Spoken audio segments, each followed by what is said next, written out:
Good evening and welcome to today's session. We from the Ibis College, we take immense pleasure in welcoming today's resource person, Dr.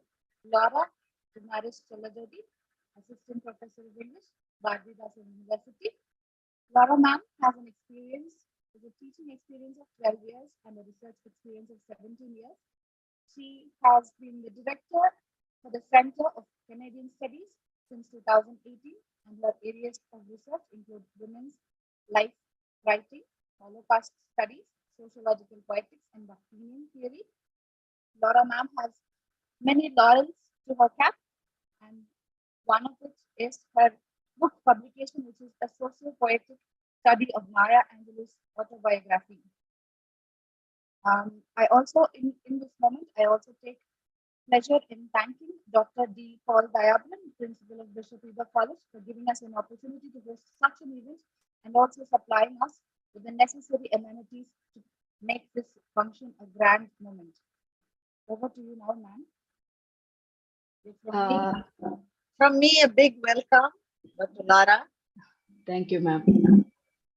Very good evening to everyone. Am I audible? Yeah, you. Yeah. A very good evening. And I would like to place on record my gratitude to Dr. Shobna, head of the department, PG Center, Bishop Ibis College, for giving me this invitation, and also the authorities of the college. It is always a great joy to speak of what you have been doing and researching for a long time. And in that manner, let me go straight into my talk. As I had worked on Bakhtin for quite some time, so when ma'am asked me about giving a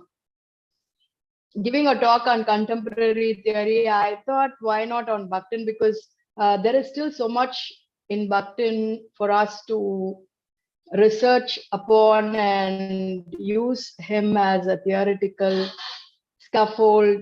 And there are so many possibilities of using him in whatever literature that we can go ahead.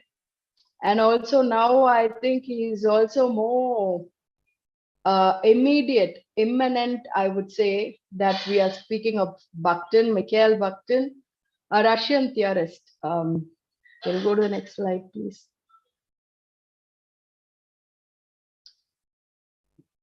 The next slide.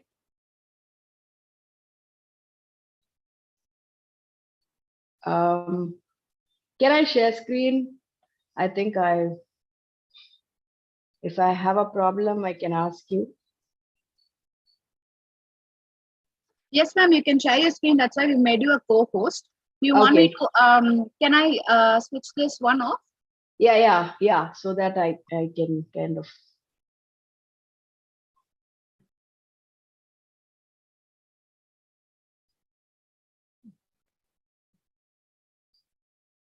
Can you see my screen?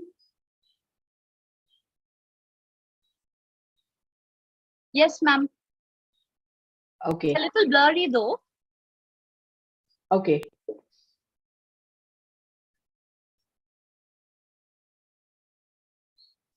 Now? It's yet to, ma'am. Yet to. Okay, then why don't you do it? I will stop sharing because I think there could be a connection problem.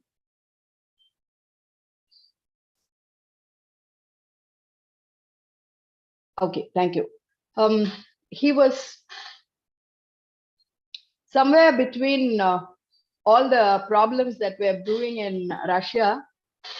He was a very, very deep scholar. But one thing with Bakhtin is that he defies any kind of classification. Though his work was predominantly on the language, on the linguistic paradigms of meaning making, his work cuts across into a lot of areas. You know, when you read his introduction in the Norton Anthology of Theory and Criticism, it's a very comprehensive introduction where you see him as a formalist. A formalist, we know that the ones who look only at the language, the formalists later on are also called the new critics, the close reading of the text, for whom it is the form which has precedence over the theme or the content. So he was a formalist, at the same time a Marxist, a Christian humanist, a conservative and a radical. How will you put together a Marxist, a conservative, a radical? You know, so in a word, you cannot classify him or categorize him. Bakhtin kind of stands above all that has been spoken about him, and we will see. You know, I just want to introduce Bakhtin to you because I don't think we will have a lot of time, because every work of his and also what he has posited in the field of linguistics and in the field of literary studies are huge, and will just not be enough. But you know what I will try to do today is to introduce some of the terms, and how we can also try and put them in perspective. Will it be accessible for our research also? So this is what I would try to put forth. And he started his career as a school teacher, and it was also the time he was caught between the purge of Stalin. Stalin was quite suspicious on all the intellectuals, and some of Bakhtin's friends were sent into death camps. But Bakhtin was not so well known. He was not well known during his time, and so he was exiled. He was exiled inside Russia, but he had a very bad bone problem, so his leg had to be amputated, and he suffered much. He came back to university position, and then his thesis was first rejected. They said, we will not publish, we will not grant you degree, but later on he was granted. He wrote on the Carnivalesque, the Revelation. I will come to it later, but he could not publish it. And there had been a lot of uh, problems that he encountered, something that is very special with all the Russian writers and theorists. So as we go by, we will also stop and learn about certain things, what he was involved with. Next one, please. And he has written a lot of works, and most of his works were published much later. During his time, he gained much popularity only at the fag end of his life, even in Russia. But in the Western world, it was only in the late 70s when East European scholars like Yulia Kristeva, Medvedev, Voloshev, Todorov, Tetsin, Todorov, all of them, when they started coming into the Western universities, American universities, they carried Bakhtin's works, especially Yulia Kristeva takes her intertextuality from Bakhtin's works, Dialogism, and his basic work, his research stems from linguistics, but he was very interested in the novels and how he saw novels as rich, full of voices, and how an author allows the characters to take on the novel. And so he works on the complexity of the novels, and that you find it in Problems of Dostoevsky's Poetics, and Rabelais and His World was his PhD. Dialogic Imagination, so that was published in 1975, Speech Genres and Other Late Essays. So these are the most important Bakhtinian works. Now coming to his major, as I have titled today's topic, we can go to the next slide, please. We have Bakhtin's major ideas. We will just do, when we speak of Bakhtin, the first thing, most of us, those who have heard his name, we know that we would have heard of this term dialogism. So what is dialogism and what does he mean? These some of the terms: heteroglossia, what is polyphony, what is transgradients. So these are the terms which Bakhtin had been using. Can you go to the next slide, please? I'm not able to see it in my screen.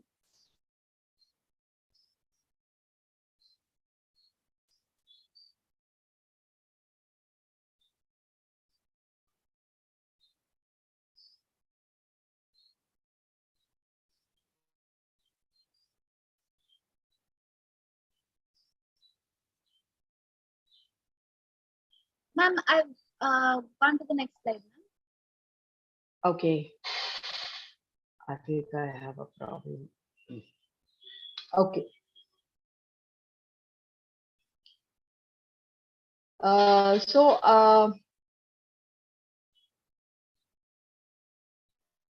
One second, just give me a second.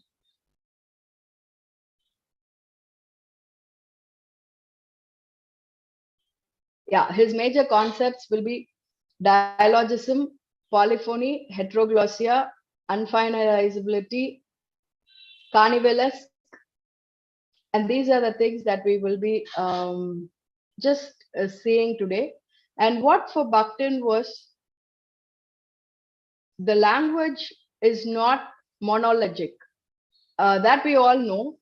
But, when we read of language itself, he is among the formalists, Russian formalists. He had his colleagues, Voloshev, Medvedev, they were all part of his circle, linguistic circle.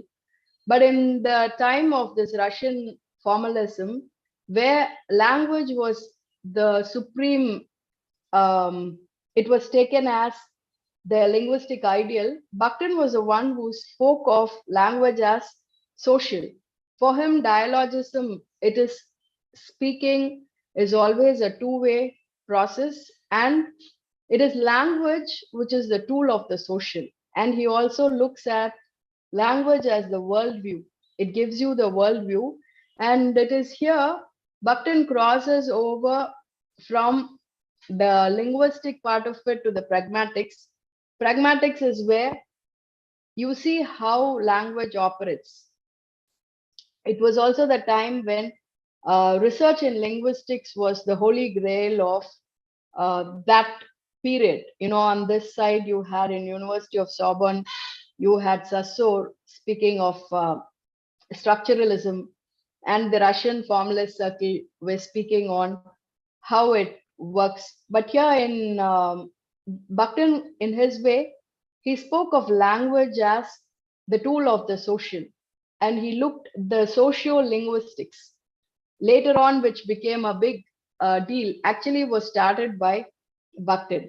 So, what pragmatism is, how language is used for human functions, that is something that we um, know, but he went into detail of how we use language to use human behavior, the motive, actions, and intentions. So, and he also said it is language which keeps authoring yourself. He does not look at language as a linguistic entity, but he looks at language as the tool of the social. These are the terms that he uses. The tool of the social that is constantly authoring yourself.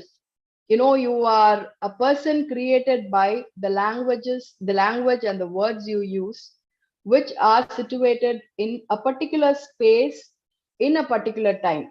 For him, it was also the time of Einsteinian relativity. So it was the space time coordinates that was very important, that were one of the main crux of his work. So, how does an individual get authored? How does a self of a person get authored? And that happens with the language that he uses. And what Bakhtin puts forth is that the language that he uses is a very significant identity. It is a idiosyncratic to every person, and it is not the same every time that he uses or she uses. It keeps on it keeps on changing, and it keeps on evolving, and that is what he calls it as a dialogic process. So now coming to the most as I have already spoken about it, the study of the dialogism of the self as a continuous process. This is where you have dialogue. Dialogue is a key concept which you now use it in all the fields. In all the fields, for example, you have dialogism, the dialogue that goes in philosophy. You find that going on in other fields like sociology and literature also. So it has a very, very diverse application. When you look at dialogue taken from Bakhtinian ideas, it runs through many, many diverse fields. Shall we go to the next slide? Polyphony. Yeah, polyphony. These are some of the terms that he uses. So some of the terms that he uses will help us in decoding what we can use it in our own literature also. Polyphony literary means multiple voices. The play of different voices is heard in the work of a great author. And Bakhtin calls this play of independent and different voices polyphony. Polyphony is multi-voiced discourse. So as we have discussed that he is using this multiple voice. The voiced discourse is how he will, Bakhtin uses it. One thing that, though it may sound vague, all that I've been speaking, but if I give you a kind of an illustration, I think you will understand more clearly. For example, he illustrates this polyphony, this idea of polyphony, reading Dostoevsky's work. I don't know how many of us today have the time to sit and read all the classics, but it is only why a classic is understood when we read Dostoevsky's work, and we appreciate Dostoevsky's work more when we look into the eyes of Buckton. For example, I will just get you one scene in Crime and Punishment. Crime and Punishment is quite uh, a bulky novel, but it is a novel where the protagonist commits the murder. The murder is committed by none other than the protagonist. And the way Buck, Dostoevsky has made this whole novel is that our sympathies lie with the murderer because Raskolnikov is the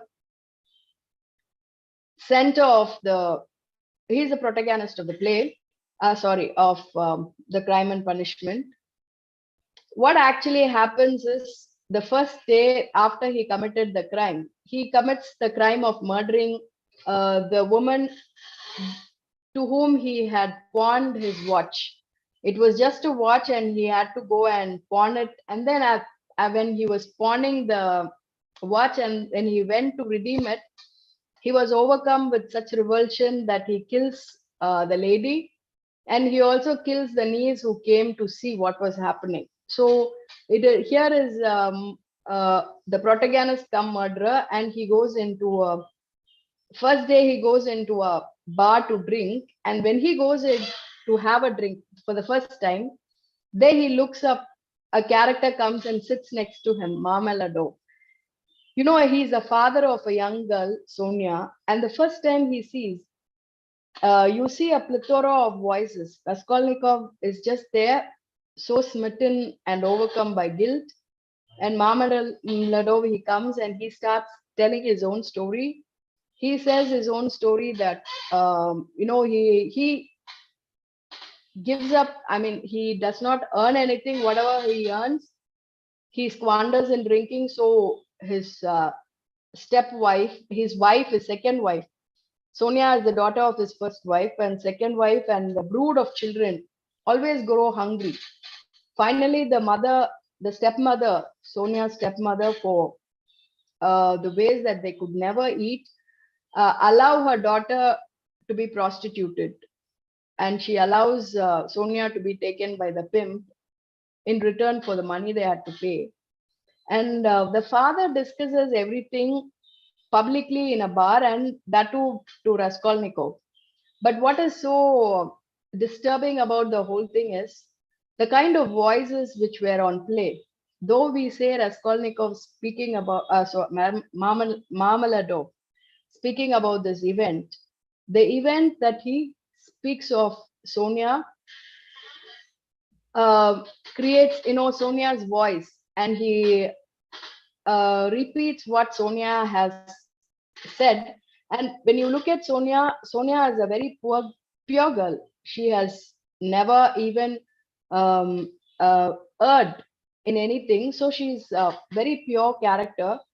And Marmeladov is crying. He says, "It is because of me, my daughter had to be sent out on the streets."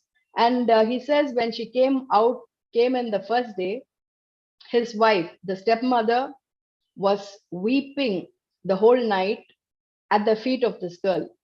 And this girl was weeping. And he says, I am the reason for everything. But God knows Sonia is very pure. And he will not judge her.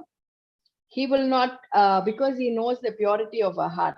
So we have a very complex narrative here, a narrative which defies the common notion that doing something, an act, is always classified as very sinful. But then here the father says, no, she has done the act, and this act is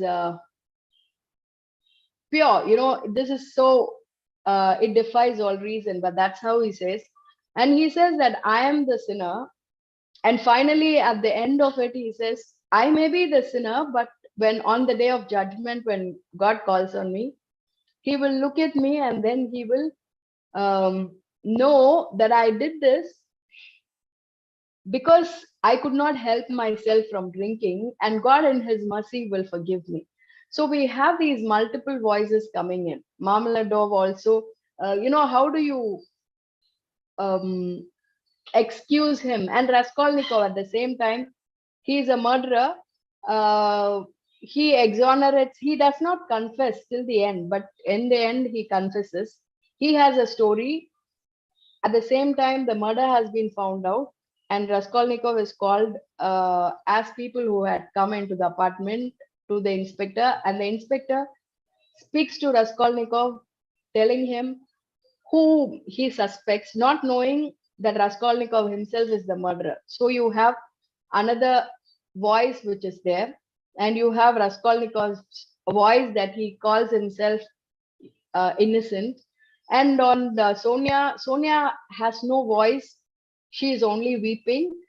And Sonia's stepmother, again, she is not a woman who is a very evil woman, not that stereotypical. This is where he is bringing in all these different voices of the people, where you will not put them into flat characters. A stepmother who is cruel, but the stepmother was also taking care of Sonia despite her husband's um, debauchery and also his drunkenness.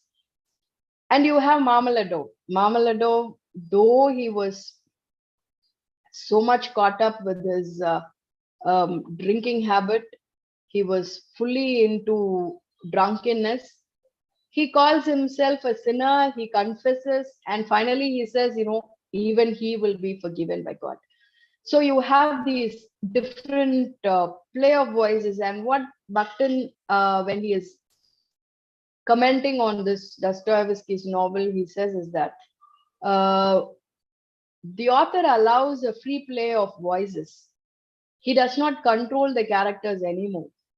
The characters themselves, they do something and they exonerate themselves. And at one point of time, they do not exonerate themselves because at the end, the story is quite complex. And Sonia, Raskolnikov falls in love with Sonia. Sonia is a woman of a pure heart, and then she says, you have to get your murder. You have to go and confess yourself. You have to confess that you have committed the murder. And finally, Raskolnikov was also a grad law student, and so he covered all his bases. He goes to confess his crime, and Sonia sits with him, waits for him to come, and she leaves all her disreputable work because she could fend for herself. So it's a very long story, and why this story uh, was so good for Bakhtin is that he looks at every voice. You have a lot of characters. You also have Raskolnikov's sister coming in, and it is not this flat. A woman doing a bad thing is a bad woman. A stepmother is stereotypical. All these were not read that way as we read into the novel. So these are the things that you find very, very noteworthy and study worthy. So it is a multiple voiced discourse that you find there. Can we go to the next slide, please? Yeah. Now we will go into heteroglosses. Sometimes, we may have a kind of wonder what polyphony and heteroglossia. Glossia, languages. Here, when Bakhtin is speaking about heteroglossia, he speaks about a stratification of languages or voices to be found within a work. Within a work, we will have a lot of different languages. The language that we use inside the house. When I speak of languages, I don't mean to say different languages. We use the language, but the way we use the language inside with our friends, the way we use a language outside in the classroom to our professors. So all these stratification has its own, and this is where he speaks of even within a single perspective. There are always multiple voices, perspectives, because the language which is used has been borrowed from others. When you read these African American novels or autobiographies, and for that matter, I will also at the latter end come to our own writers, how we can apply it here. But here we see how within a single perspective, you can have multiple voices. I will just give you one example from Maya Angelou's autobiography. There is this one small incident that happened. Maya Angelou was growing up at a time when there were huge racial tensions. They were still called in a very, very bad manner. And, this is, you have to go back to some 50, 60 years during the time of segregation, strict segregation. And it's a very interesting scene how Maya Angelou has written it in her autobiography. She has, as a child, she has had a very bad toothache, and her grandmother is taking this girl to the dentist whom she knew. So she tells Maya, see, he owes me a favor, so he will treat you. But then, when she takes her to that doctor who's a white man, the doctor says, I would rather stick my hand into the mouth of a dog than a black person. And this is so shocking for the grandmother, because she thought he will remember the favor. The favor was the grandmother had her own grocery store. So she was quite, she had money, and this doctor was so much low on money. So he had borrowed from her once upon a time. And so she thought that that will happen. But Maya thought her grandmother, because she has this financial superiority over the doctor, can go and speak in a very assertive way. But when she met that white doctor, though the white doctor was in fact indebted to them, he was the one who had the linguistic superiority, where the grandmother say master, master, master, master for every word. And this woman, though she was a very, very senior woman, she was called Annie by her first name. Though she calls herself Mrs. Henderson, he calls her by first name. These are the stratification of languages, how one group of people speak to the other group. And he refused to treat Maya. So Maya, the grandmother, asks Maya to sit outside, and she goes inside. We do not know what conversation took place inside, but what Maya sits here and she thinks is that she is creating a scene in her own fantasy, where her grandmother is like this superwoman who is throwing off everyone who who's in their way, and then going and banging the table where the dentist is, and she speaks very good English, the kind of good English. And then she says, you owe me money, now you operate on my granddaughter. So this is her fantasy, but this is not happening. Well, the grandmother has gone to see him in private, and then the grandmother came out. And so we have so many conflicts here. This is what you can look at. Though this is one event that happened, an event is three people, and they are going to see the dentist. But you have so many multiple voices. You have the voice of uh, the grandmother, who is so subservient, seemingly subservient, but you have the voice of the language of the dentist, though whom he had received favor from her. He treats her with the sneer, and also he uses the N word, calls her to get out of the place. But when she returned, she told Maya, what I did? When I gave him the money, I loaned him without any interest. So now I thought, when he's treating me so badly, why should I let go the interest? And so she goes back and collects the interest for the money she had loaned him many, many years ago. So you see how within an event, you have so many voices playing. Multiple voices are there, multiple perspectives. Because, and also this does not stop there. Can we go to the next slide, please? You can see, as I keep speaking, You will also speak of so many other things. We also have, you can use this with Bama stories also. When you look at Bama stories, you see how there is one voice, a social language that we speak. I was reading a story before coming here. It comes in this Harams Karams Sar by Bama's. That story is called as Freedom. It is about us two people who are servants in a household of a very old couple. But these old couple make them work from morning till evening, and they even give them proper food. You see, and when you read that story, you will see these social languages. The way this Arai and Subramani, these are two. Arai is an older woman who is doing all the work, and this little fellow, he's an orphaned boy, Subramani. Their language when they are together, and when they see their employers, the language. So you have so many different languages which are at play. So this is what Bhaktin brings, that you have the heteroglossia. So there is, on one side you have polyphony, the multiple voices. In a novel, you see you have a multiple voice discourse.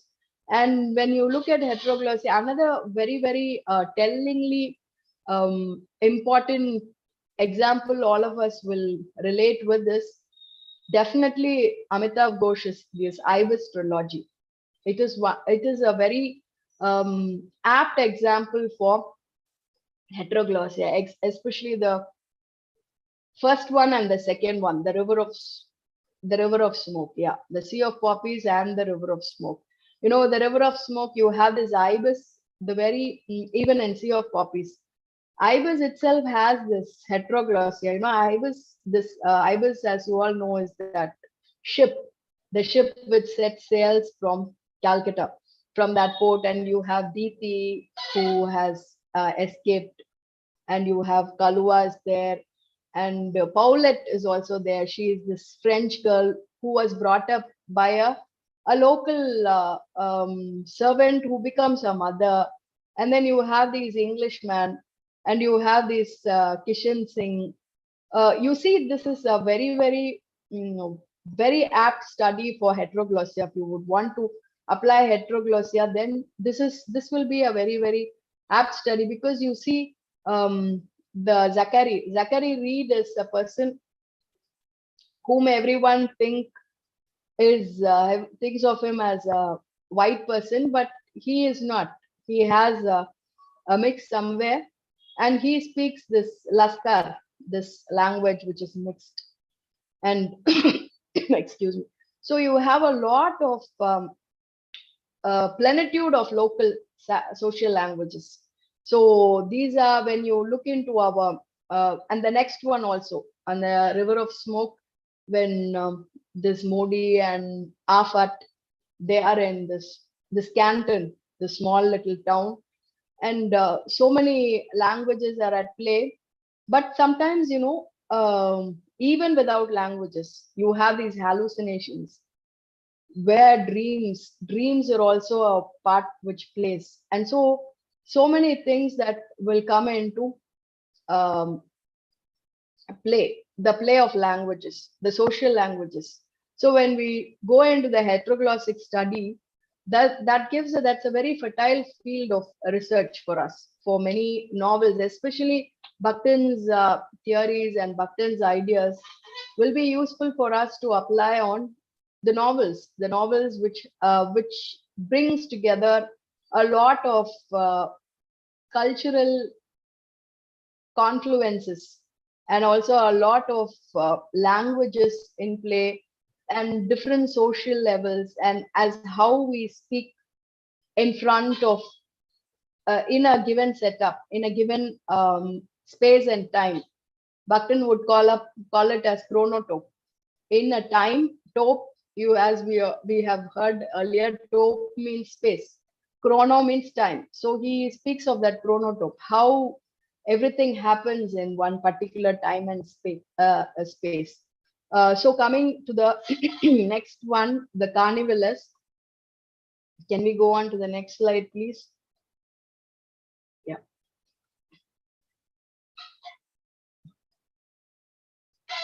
Yeah, here, this is again, this is a very, very interesting part of Bhaktin. On one side, you have this language, that Bhaktin speaks of language and how languages author yourself.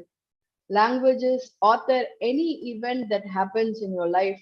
Language is the meeting point of the coordinates of time and space, which will author your identity. So from there, he is also speaking of carnivalist. Carnivalist is a very, very important contribution of Bhaktin.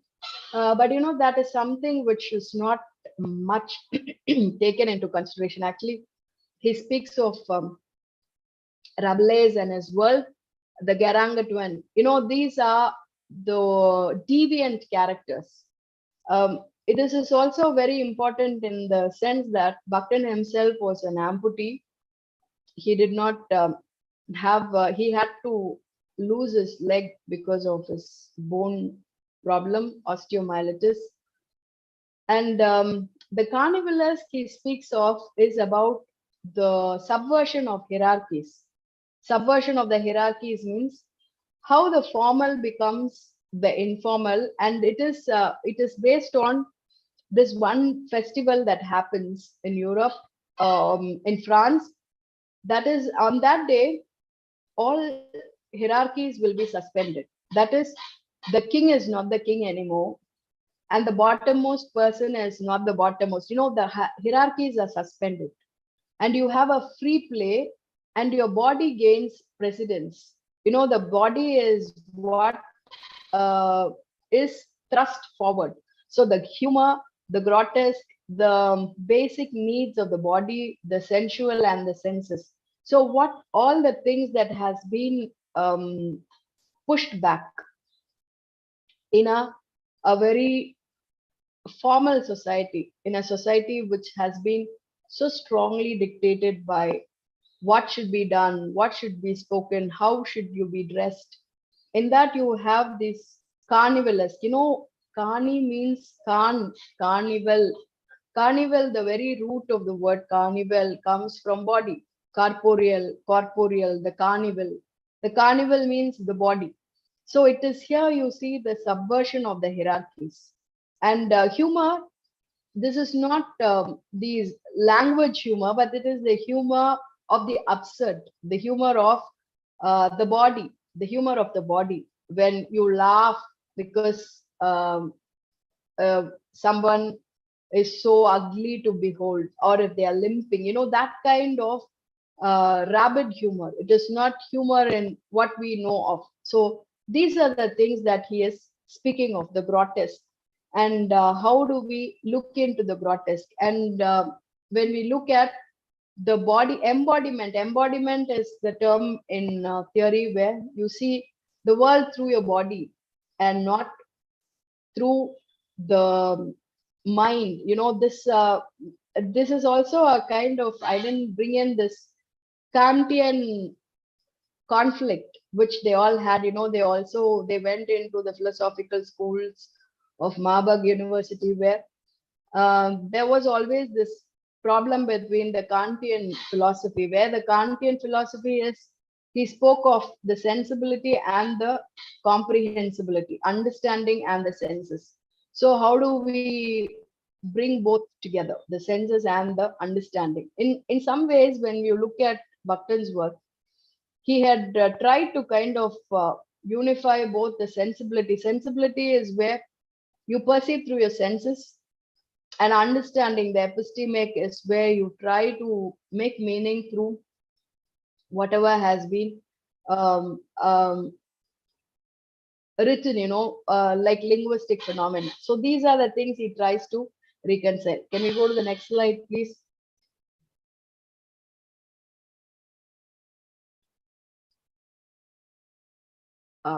Just a moment, I will have a cup of water.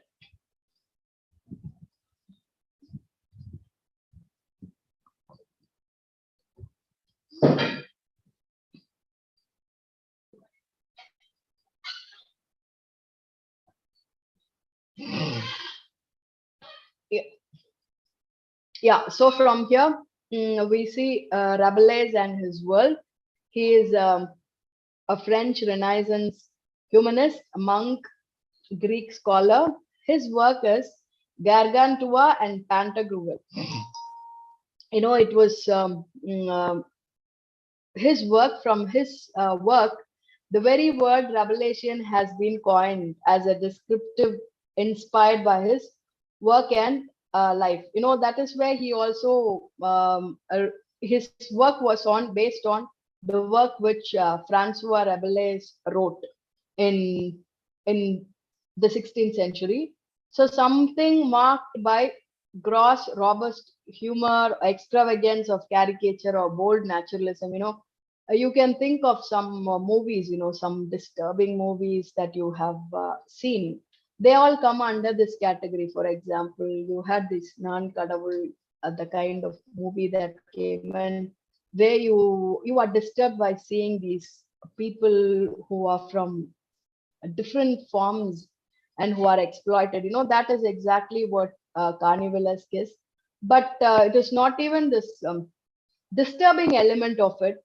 But Bakhtin looked at it as a subversion of hierarchies, as something where you will not have these formal way of hegemonistic uh, society, which will be thwarted. And it will also be a sense of humor. Yeah, next one, please. So this is why carnivalesque is very important, because when we look at literature, we have a lot of different ways that we are seeing today. That is what I was actually speaking of, suspending all hierarchical precedence during carnival time. A very, very important and something which will be very apt, like, for dialogism, for polyphony, you have this crime and punishment. And for this, if I would try to get your memory to the Permal Murugan's Madharubagan, that became a big controversy. But it is the festival where, under the pretext of anonymity, everything has happening. So this is the carnival, where in the carnival all the official tags are lost in the festivity, in the darkness of the night, where you have to fulfill some of the social obligations that you have. When you have a coronation ceremony, you come with the protocol, but here there is no protocol. That is where the carnival is. All the carnival, when you look at it, they will come with different masks. If you know the other big parades that happen, they come with the plumes. They come, that is, they are kind of thrusting in the primacy of the body, and also questioning the legality, and questioning the formal grading of how it is. So it is actually a consecration of inequality, and carnival kind of makes you all equal. All of you are seen only as bodies. All of you are seen on the way of senses and nothing more. You can also look this in many of our Bama's short stories, Imayam's stories, and Kuhei, Pumani's stories. And when we look at the subversion of the so-called mainstream, but you look at the carnival also as a legitimate kind of a festival, and where this is the time when people feel are considered equal. So that is one thing, where you have carnival as an equalizer of anything. So when you look at carnival versus official, this also you see in a lot of our short stories, lot of our the way the body has been used as a tool for humor, for the grotesque, and for subverting the official. And you also know that especially in African American culture also, how various levels of ingenuity also plays a part. For example, you have this Brer Rabbit story, the Brer Rabbit story also, where you subvert the intelligence of your master. So that again is a very, very interesting character which will come. If I will just tell you the story, because it's quite interesting. There was this rabbit which was caught by a white man. A black person speaks of the story, and it's a kind of a subversive advice given to another slave who is there, and and the white man catches the rabbit by its ears, and then the rabbit tells him, "Oh master, do anything you want. You kill me, you skin me alive, you cut my ears, pluck out my ears, but please do not do the worst thing." And the white man is quite intrigued, and he says, "What do you mean by the worst thing?" And he says, "No, no, no, no. You pluck every single hair of my body. You burn me. You burn anything of my insides, but don't do the worst thing." And now he is really very curious. He said, "What is the worst thing?" "Oh, master, please do not throw me into that thicket. Please don't do it." And then, he's subverted the reality. He says, "Okay, maybe that's the worst thing." And he throws the rabbit there, and it jumps its way to glory and hops off. And this is a story which they all had, the subversion of the authority of the official. And they said, when the white man tries to hit you, you scream the loudest. Or and that is how, these were the ways in which you use the carnivalesque to escape. And in also very lighter vein also. But there is also one more thing which, yeah, can we go to the next slide, please?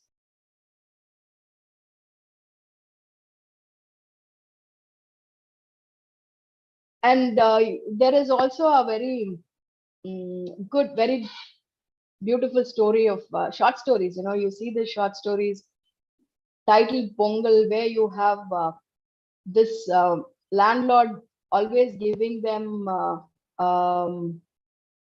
the landlord during the time of Pongal, the their laborers, the bonded laborers, not bonded actually, but they have been working in their fields for long. So they have to bring a hen, a sugarcane, and to see the family, to see the landlord.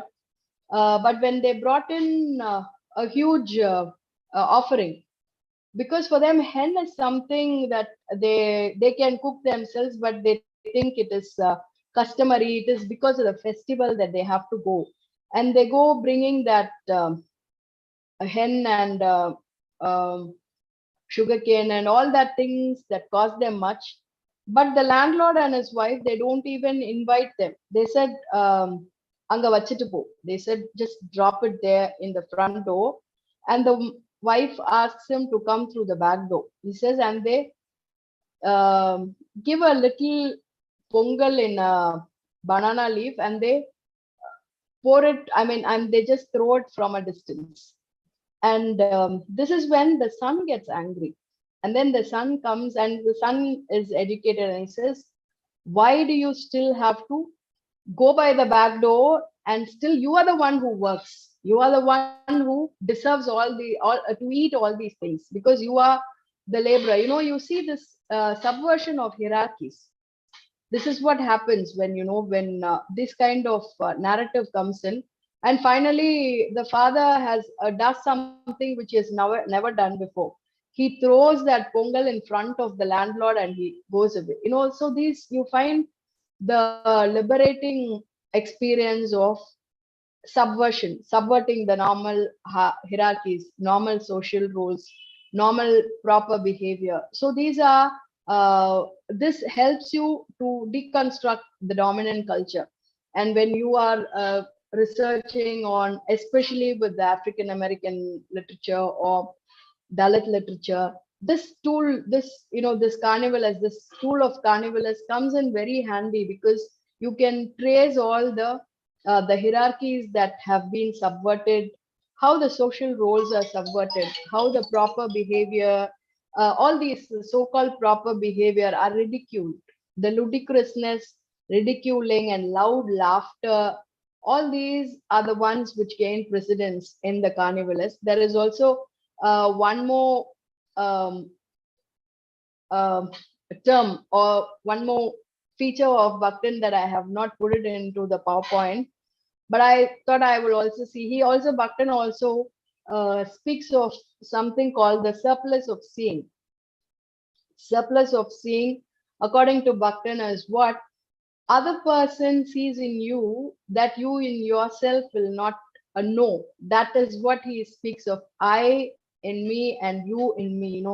The perspective of what you have of me is not what I can see of myself. But now that I'm doing Zoom, I'm also able to see what I am.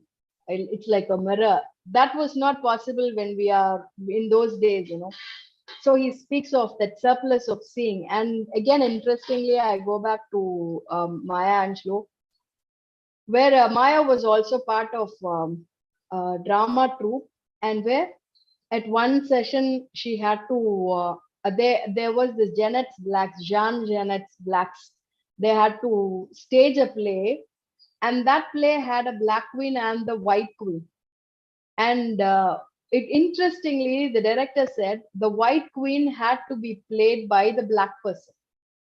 And so Maya did not like the fact. And she said, this subversion, this kind of doing a role of the oppressor, we cannot do. But all of them convinced her to do it. And she did that.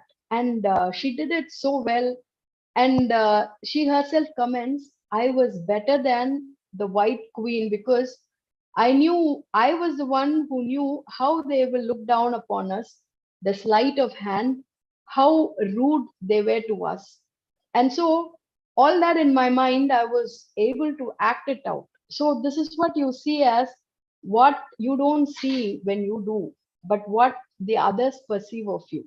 So, this is the perception that you see, the surplus of seeing. And also, as I come to the end, this is where the irony with Bhaktin is, because Bhaktin speaks about this unfinalizability of yourself. The self is constantly being authored by the language that you speak. It is in a constant state of flux. It is a dialogic process. And you will never come to a position of being authored. That is why, when even in the poetics of life writing, they said, none of any autobiography can be complete because you are still alive. And when you keep on going to the next day, you will be another person. That is why, again, we remember what Bhaktin spoke about, the coordinates of space and time with reference to the self, with reference to self as an ongoing dialogic process. So with these, I thought I would just kind of open a bit of what Bhaktin has said, the dialogic stuff, the dialogism and the carnivales, the polyphony, the heteroglossia, and transgradients is also there. There are quite a number of terms which Bhaktin uses so much, but for most of us that we go on searching for what theories to use, here is treasure trove. You can pick up, you just have to read. Bhaktin is also not very, very difficult to read when you have all his essays in the net, the 4 speech genres and essays, and you can actually dip your pen into Bhaktin to analyze or also to use him for your research. So this is just opening, Bhaktin is such a vast ocean. I'm just kind of opening this so that you can explore more and also work towards it. So, at the end is where you can never have a completion of anything. Till the last breath, you will be an ongoing process. It will be a dialogic process that will never be finalized. The unfinalizability of the self is where he leaves us. So that is where I will also stop the session And if you have any questions, I will be happy to take them.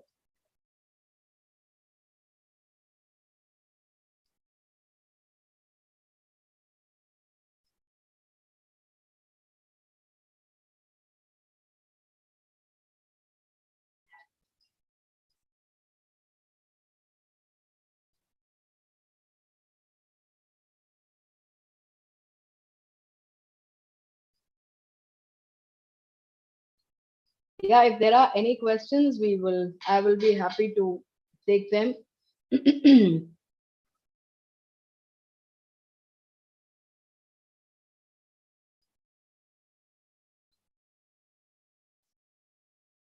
Participants, kindly post your questions in the chat box. The chat is open.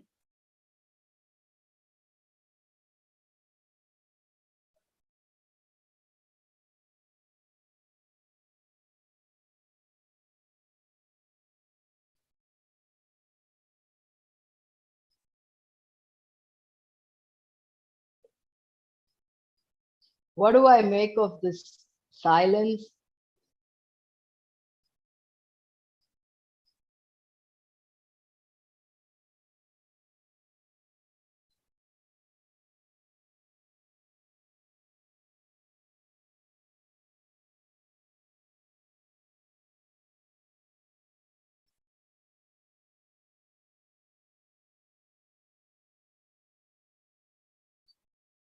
Yeah, Bhaktan's discourse was basically rooted in the language part of it. As I told you again and again, is mostly the linguist.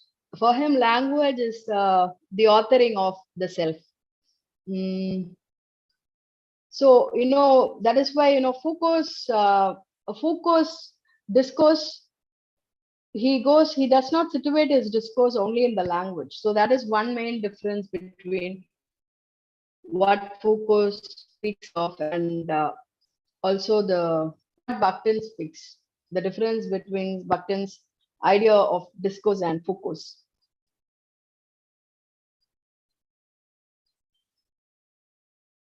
Yeah, Bakhtin has a lot to speak of literary genres. Actually, speech, rather than speaking of literary genres, he speaks on speech genres, in where he also addresses that he does not explicitly go and speak of literary genres, but for him, the very language itself is stratified into genres, right? But he predominantly focuses on novel, and within novel he speaks of a plethora of speech genres. For him, it's speech itself. Every speech is a social it's a social act. Every speech, and as I spoke on how within a single novel you have a plethora of voices, you have polyphony, you have heteroglossia. So all that, this is what he focuses so much on in the speech genres. The next question will be, why are Mikhail Bakhtin's theories important for literary criticism? Yeah, as I have been just uncovering it, when you read, you will know why it's important, because he transcends all the boundaries of culture. With these ideas, I have found Bakhtin very, very useful in analyzing Dalit literature because of his concept of self and other, very much the carnivalist, and all this makes him very, very important. The next question. Naveen, language is shadow of man or vice versa. How can it help to deal with situation like war? Language is not, I don't know whether I kind of accept whether language is shadow. Language is your, not shadow, is your identity. It's what you are. And what you are is what comes out, whether it is war or what you believe, whether you are pro or against, is what comes through our language. So language authors where we stand. I don't know. I don't know whether I really understood that question.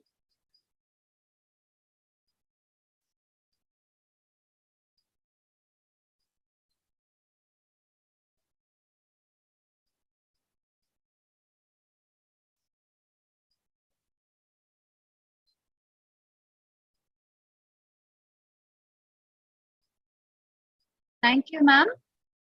Yeah.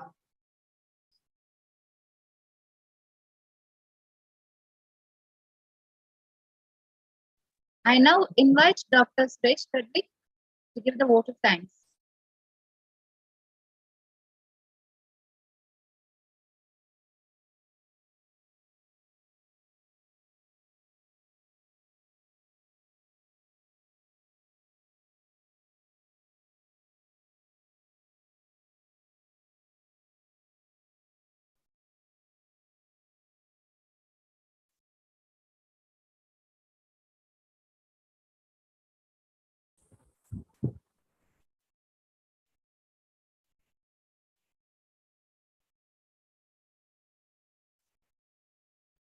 Good evening, everyone. I'm delighted to be part of this FDP. First of all, I wish to thank our Bishop for providing a platform like this, and also wish to thank our principal for always being back at this program and helping us to do the best things. Thank you, sirs. And also wish to thank the convener and the organizing secretary of this program, Dr. S. Shobana, for thinking of such a wonderful topic or a series of topics. Thank you, ma'am. Thank you for that. A special word of thanks for Dr. Laura. Excellent presentation, Bhaktian Dialogism and Carnivalesque. I heard from Dr. Noel. So you are really clear and crystal clear. That's why I think that there were no questions from the audience. Excellent examples and right kind of examples you gave. Thank you, ma'am. Thank you for sparing your wonderful time and sparing your knowledge for our students and students all over India. Thank you very much. Thank you, sir. Thank you. Thank you very much. At this juncture, I wish to thank our beloved professor, Dr. D. Bennett. He has spoken on two pet topics. One is truth and falsehood. Other one is spatial theory. I'm really happy that he has taken very good inputs, given very good inputs for us. Thank you, Bennett, for that. And also, I'm really impressed with Dr. Abdul Muhammad Ali Jinnah sir, because the title, first one is CRIP. When when I saw that topic, I thought, how come he can speak on a negative topic?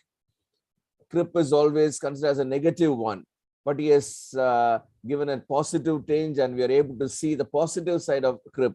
And also, the second topic, waste theory. So he was able to bring in eco-criticism into that. Excellent way of looking into that. I'm really happy, and thank Professor for such a wonderful presentation. At this juncture, I just want to thank the organizing committee, especially Evelyn. Miss Evelyn is the fulcrum of the whole activity. Of course, we have Mr. D. Steve Loney, Mrs. Magdalene, Dr. P. Suresh Kumar, Ms. E. S. Nandini, Dr. L. Ronald David, Ms. S. Devi Nivedita, Ms. Harini, and Dr. B. Aarti Priya. Thank you, wonderful team, for making this possible. We also wish to thank the IT team and all the people work behind the screens. Once again, I thank all of you from the bottom of my heart. Thank you very much. Thank you.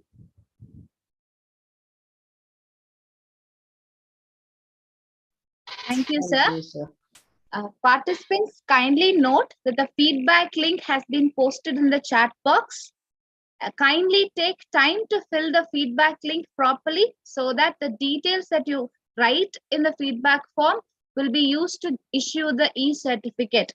A minimum of 40% of marks is required for you to be eligible for the e-certificate, and the mail ID that you fill in the form will be used to send the test to you.